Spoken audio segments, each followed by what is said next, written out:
Hello, everyone, and welcome to NextGen 2025. My name is Neil, and I'm from the Solutions Engineering team at Flightbase, and it's great to have you all here today. So, let me start by saying this.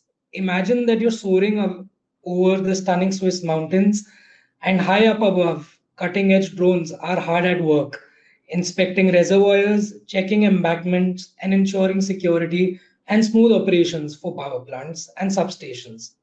Well, that's the kind of success story and case study we're diving into today. Before we get started, I can see a lot of people have joined the session. So please let us know in the chat section where all are you coming from, what excites you the most about this session. So as you can see, today's session is titled Monitoring Hydropower Plants in Swiss Mountains with DJI Dog 2. And today we are going to explore how Axpo Group is using DJI Dog 2 as a cornerstone in their innovative hydropower monitoring strategy. Over the next few minutes, we'll discuss the challenges in today's energy sector, the impact of docking stations for autonomous drone operations, and how Axpo is paving the way for a sustainable future in renewable energy. But before we jump into the heart of today's session, I'd like to take a moment and set some, housekeeping rules. So if you're digging what you're hearing on this session, go ahead and drop a LinkedIn post, tag Flightbase, and use the hashtag NextGen. Your engagement fuels our community and also helps us keep the momentum going. And there's also some inside scoop. So top 3 posts will score exclusive NextGen hampers. So make sure you get posting because trust me, like the hampers are really good. In addition to this, we also have a Q&A corner. So on the top right, you'll be able to ask all the questions that you want to ask to our speakers. And to make the session more interactive, we're also going to have some interactive polls.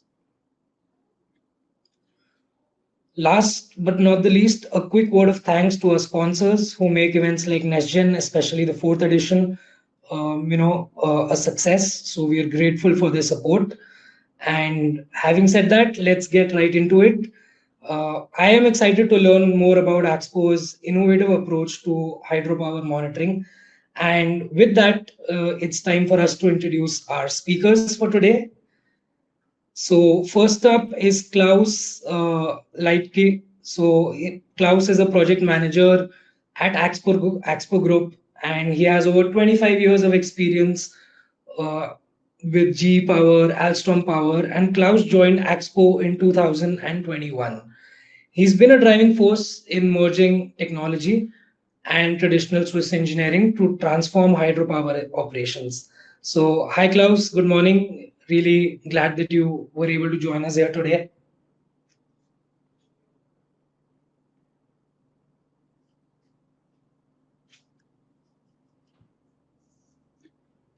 Klaus, it looks like you're not audible. Can you just check your audio once?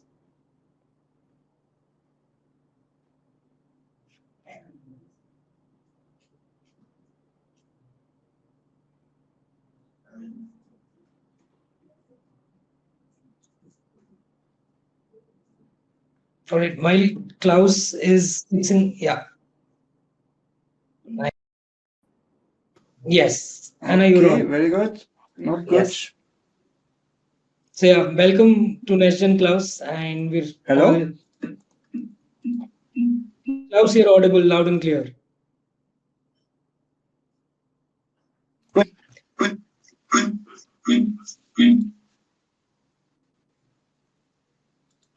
All right. So joining Klaus is also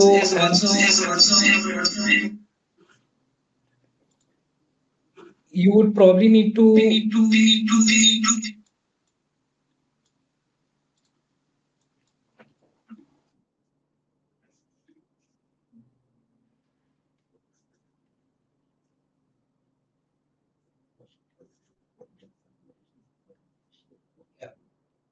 All right, I'll get started with the introductions.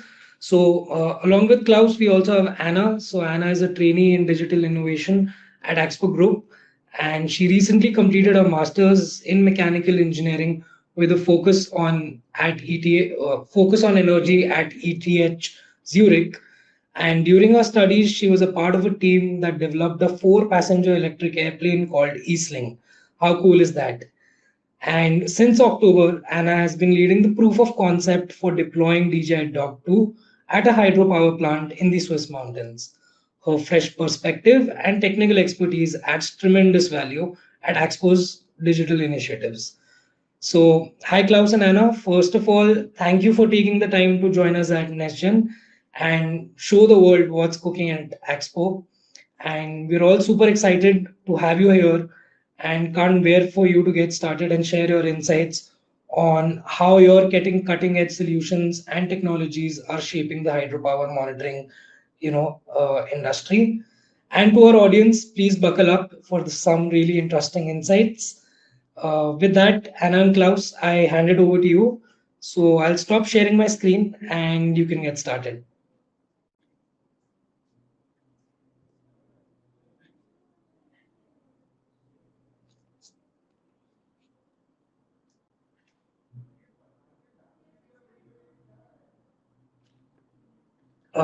Klaus, Anna, I believe Klaus is not audible.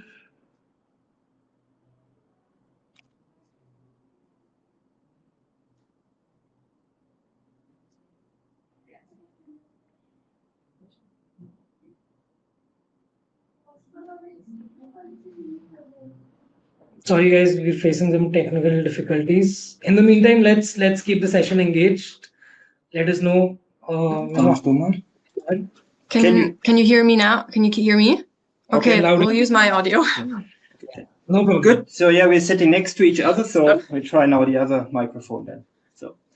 So yeah, thank you for the kind introduction, and good morning, afternoon, or evening to everyone again. It's a pleasure for us to show at NextGen how we are redefining hydropower plant operation with drones. So we just have been introduced. So my colleague Anna and I will now share how Axpo is leveraging drones in the Swiss Alps, and let's dive right into it. First, I want to give you a brief overview of Axpo. Axpo is Switzerland's largest sustainable energy producer.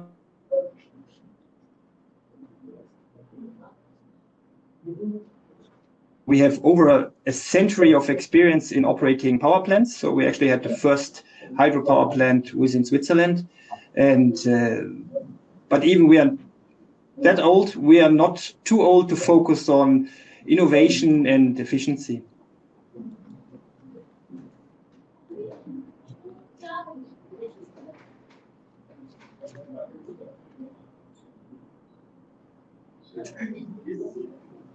The Swiss mountains, and what I'll show you next, digitalization.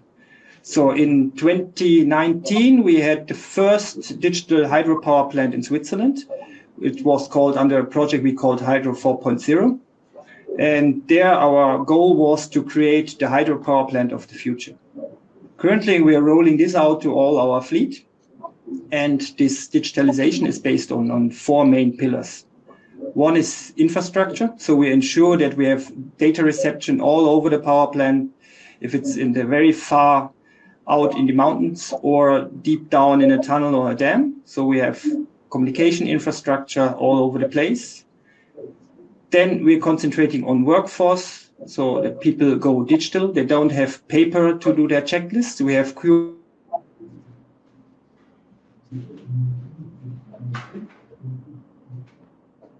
they need to do any work on it. It can be reached by QR codes on the equipment.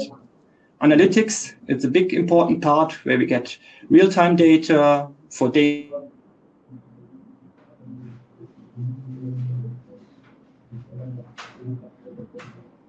We're going to do today a bit deeper is robotics, and here we're going to show you how we use drones in our power plants.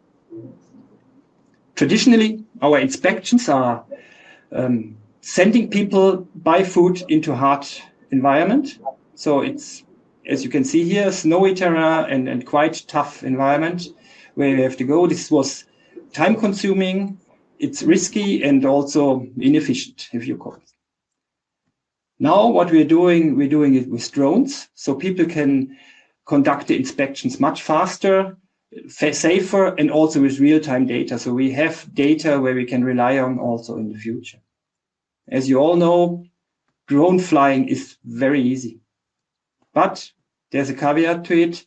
If you want to integrate this into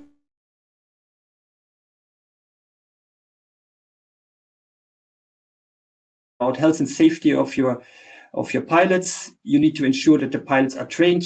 There are a lot of regulations you have to follow. There are permits you require. You have no-fly zones, or if you want to fly BVLOS, it can be quite difficult.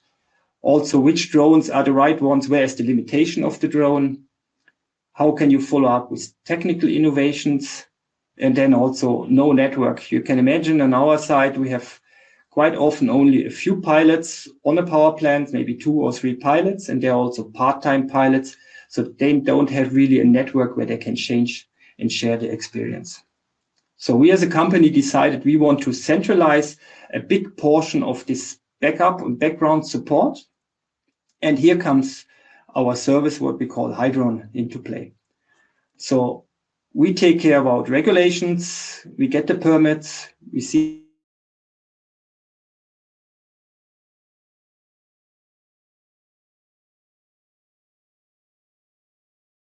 on procuring the drones, which drones is the right one, which technology should be used for which purpose.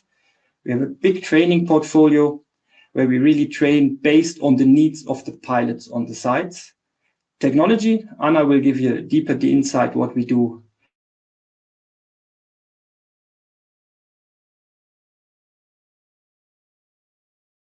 Training with on flight routes, or if drones are crashed, we're helping the people on site, and then also the community, where we have a big community, regular community meetings, where we update what's going on in the community. So our mission is quite simple. So you fly and we keep you safe. So we provide the tools, knowledge, and support needed for safe and reliable drone operations. So we have more than 120 pilots which trust on us. So these are not only hydropower plant pilots, but also on nuclear and the grid division. So Axpo has a bigger division, and also we support external, not Axpo power plants. But we also don't only support pilots, we also support organizations on proof of concepts. And as you now will see, hydropower drone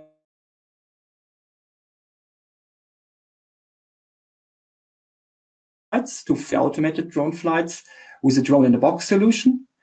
And Anna will take over now and show you how we approach this change. Thank you, Anna, Klaus. it's yours. I will now present our proof of concept drone in a box. The goal of this proof of concept was to gain hands-on experience with drone in a box solutions at hydropower plants. So we decided to directly install a dock at a hydropower plant throughout this winter.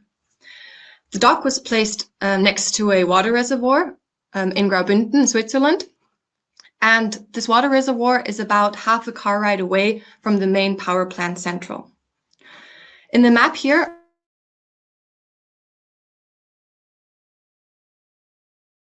from there, the dock and the drone can monitor this valley, which is shaded in red. And specifically, it can inspect different water catchments, which are marked in blue. And these water catchments, they need regular inspection already.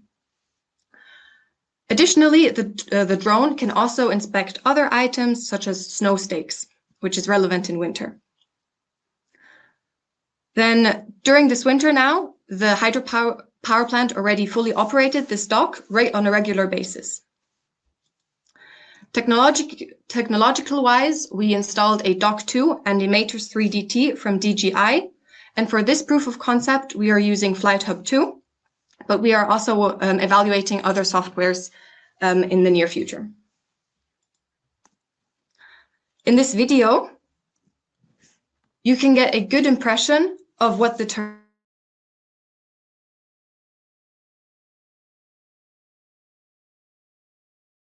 is just off and is off to inspect one of the surrounding water catchments.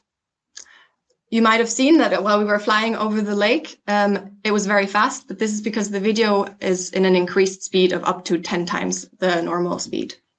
Here we've reached the water catchment and we are now taking different pictures from different angles. And once that is completed, the drone flies back to its home, to its dock. In general, we want to evaluate 4 different criteria. For one, it's the usability. Then second, it's the technological capabilities and limitations. Third, it's the regulatory aspects. And fourth, it's the economical feasibility. So far, we've been able to fully evaluate 2 out of these, so the usability and the regulatory aspects.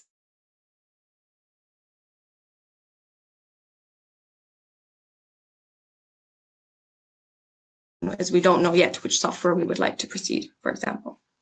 But now I will quickly go into the usability and the regulatory aspects, but then really focus on the technological challenges that we are still facing. For the usability, the biggest use comes from saving time-intensive and tedious travel distance. This is mostly this happens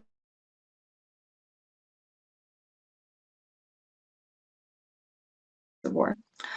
This then goes hand in hand with the second point, which is to save important time in case of an event.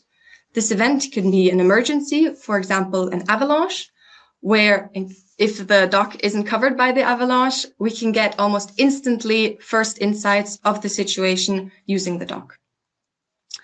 This point also goes hand in hand with the third one, which is to increase work safety.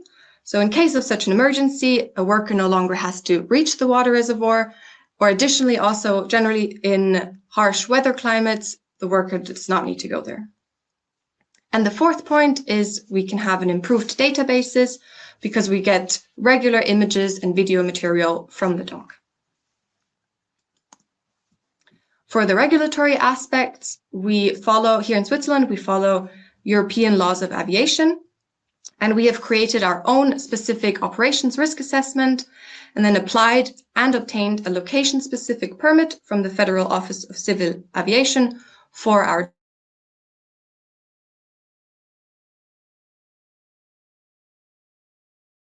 and we had to guarantee that we can monitor 50% of the participants.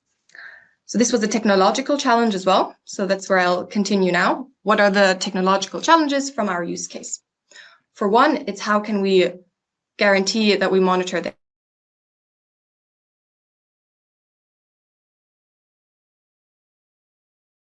The third point is we have some harsh climate in winter. So is the dock really winterproof? And then fourth, do all functionalities work properly, as for example, the return to home functionality? For the air traffic control, we found a really simple plug-and-play solution where we mounted a FLARM sender onto our drone and then a FLARM antenna at our ground station, as you can see here on the picture on the left. And this data then automatically flows to SafeSky, which you can see on the right. SafeSky, it's a platform designed to enhance air traffic awareness and safety for pilots, and it is commonly used for by helicopters and paragliders. These are our biggest air traffic participants in our valley. So with this solution here, we can ensure that we can detect other flight participants as we constantly monitor SafeSky while on a mission. And we can also guarantee that other participants that use SafeSky, they can detect us. Another question was whether we have reception. And as the furthest point that we have to reach is over 4 kilometers, almost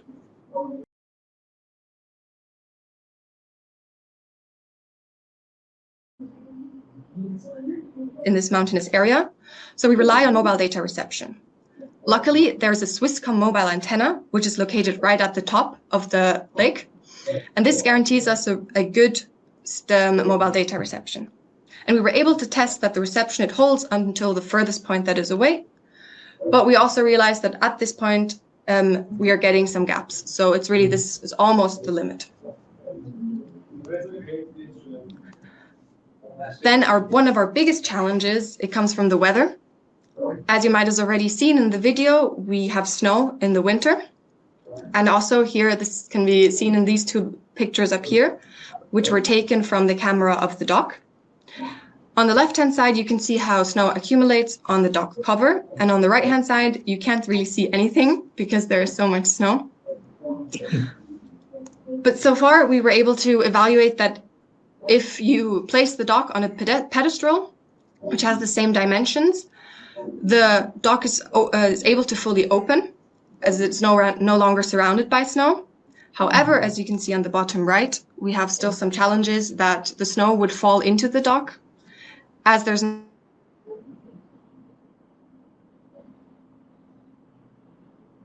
dock remotely. It is not ideal that a worker would have to come and remove the snow. Currently, we're still looking for solutions.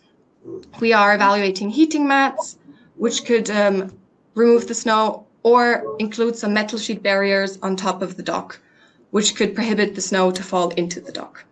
But here we would really like to reach out to the community. If you have heard of any solutions of how to make the dock snowproof, we'd be very happy if you would reach out to us. I think this is a very, Then our last technological challenge, it comes from the return to home functionality. During our missions, the drone, it can increase in altitude with over 120 meters with respect to the dock. And if at such a high point a return to home is initiated, for example, due to a signal loss, the drone would horizontally fly back to where the dock is. This poses regulatory difficulties, as it is illegal to fly higher than 120 meters above ground in Europe. Currently, once a signal is back, the pilot can take manual control and then descend the drone in order to avoid reaching such high altitudes. However, we would find it beneficial if there was a functionality where the drone can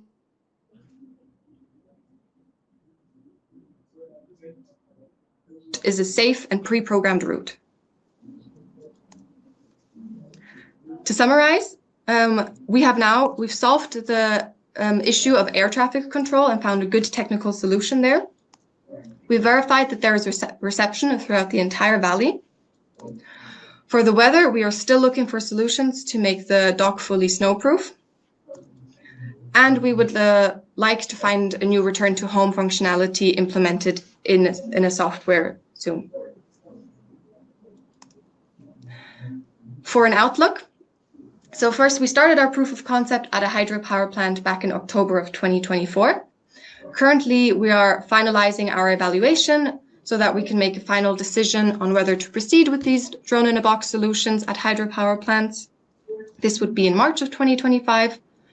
And if we do proceed, then we would like to look into alternatives for the dock software, here focusing mostly on the user-friendliness and the data security. We would also investigate into other proof of concepts, such like a drone-in-a-box solution at a nuclear power plant, which comes with new criteria, and also a proof of concept in the field of grid here at Expo. But we are open to any kind of proof of concepts throughout Switzerland. Thank you very much. I will now hand.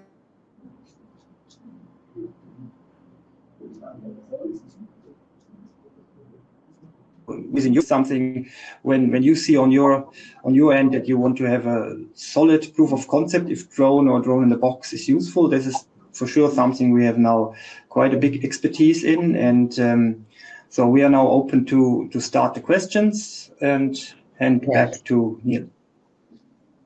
Great. Thanks, Anna and Klaus, for such an insightful session, giving us a complete rundown on what all you have implemented, the challenges that you've solved. And I have a lot of questions that I want to ask, but give the audience a chance. So let's pick one question from the chat. We are still muted via our loudspeakers. So yeah, you're audible, Klaus. Anna, yeah, you're both audible.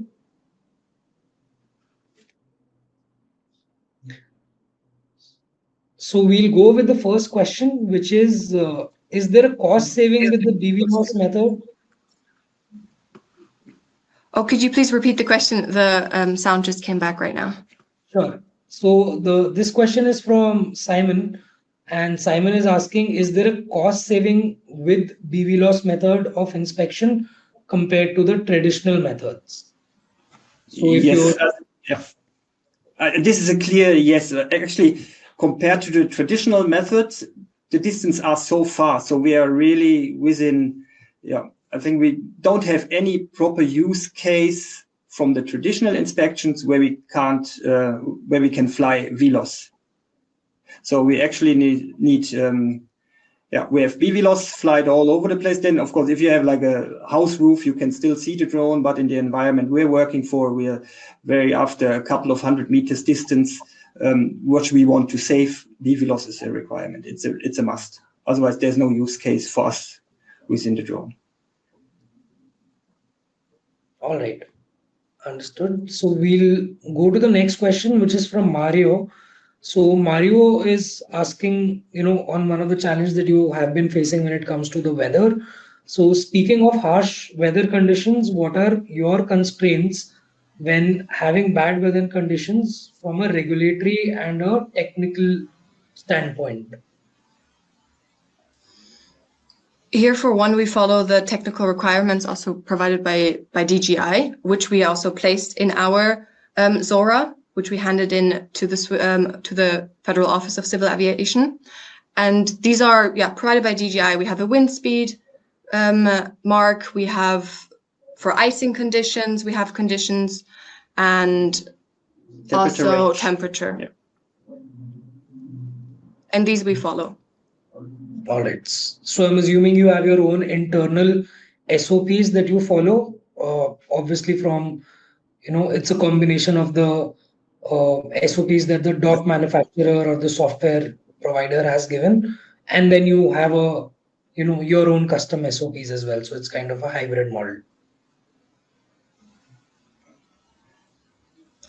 We really have difficulties to get. We only got the last piece of the question. Sorry. Yeah. So I was just summing it up. No worries. I'll go ahead and ask a few other questions. So one question is, like, when it comes to the data processing workflows. Mm-hmm. So for data processing, you have a workflow that you implemented during the POC, the images that you're capturing. Let's say in the water catchments, you're looking for something, right? So are you using a tool to analyze, or is that something that you've been doing manually? Yeah, currently we are on the proof of concept. It's more the visual inspection, and then the pictures are taken and saved. But we have for our drone operation itself, so for the handheld drone operations, we have a tool where we automatically transfer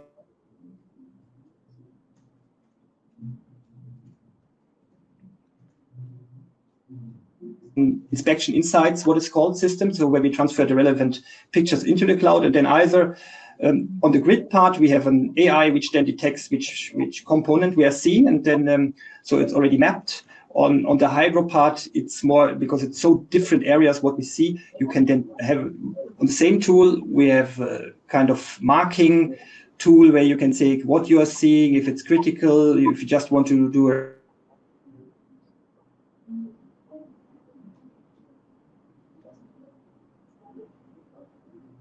there's not so many things where we say it's you can use AI to detect what you're seeing. So it could be landslides, it could be avalanches and so on. And most of the information is, okay, how much material do I need to remove away and all this kind of things. So this is very difficult with AI. It's more for preparing the actual work that we have all this information.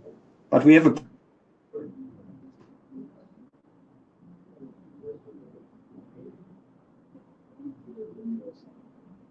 All right, Klaus. That's thanks again for sharing.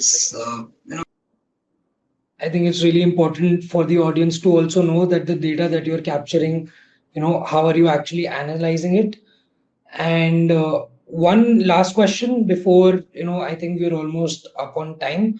So any best practices that you can share from your own POCs? Let's say if somebody is out there who wants to start, their POCs. So what are the best practices that you would recommend from start to end, that let's say an end user or a drone solution provider should follow?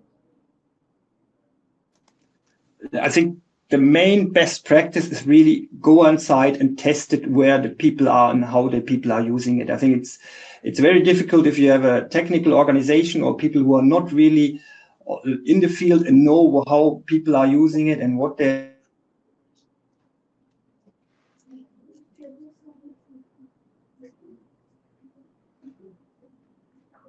use it. Don't go there and tell them how they should use it. See, observe how they use it, and then you can start, okay, is it possible to use it differently? But that's the focus point. Really go on site or go to the customer themselves and let them decide what's important for them, and don't tell them what you feel is important for them.